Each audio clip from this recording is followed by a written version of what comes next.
ছাত্র রাজনীতিতে দিয়ে যে পথ চলা শুরু হয়েছিল সেই পথ পেরিয়ে পৌর চেয়ারম্যান, সংসদ সদস্য, মন্ত্রী, দলের মহাসচিব এবং শেষ পর্যন্ত বাংলাদেশের ২৩তম রাষ্ট্রপতি।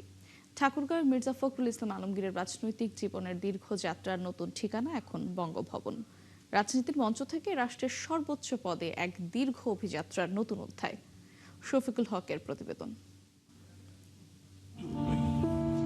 এই খররুদ্র জলজ বাতাস, মেঘক্রান্ত বিকেলের পাখিরা আমাকে চেনে।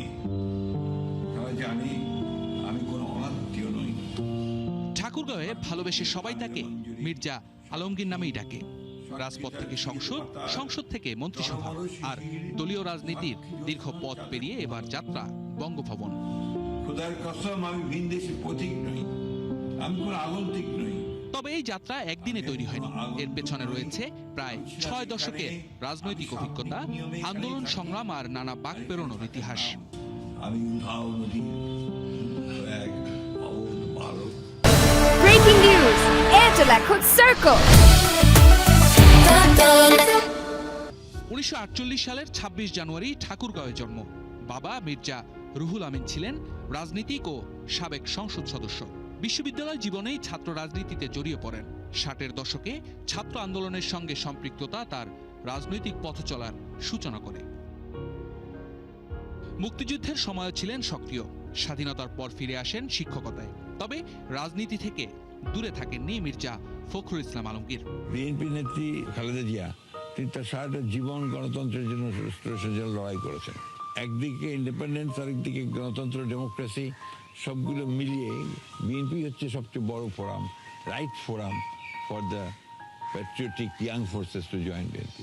৮০-এর দশকের শেষ দিকে স্থানীয় রাজনীতিতে সরাসরি সক্রিয় হন। প্রথমে পৌরসভার চেয়ারম্যান নির্বাচিত হন। ১৯৯২ সালে দায়িত্ব পান ঠাকুরগাঁও জেলা বিএনপির সভাপতির। এরপর ধাপে ধাপে জাতীয় রাজনীতিতে উত্থান। ২০০১ সালে ঠাকুরগাঁও ১ আসন থেকে সংসদ সদস্য নির্বাচিত হয়ে দায়িত্ব নেন কৃষি এবং বেসামরিক বিমান পরিবহন ও পর্যটন মন্ত্রীর।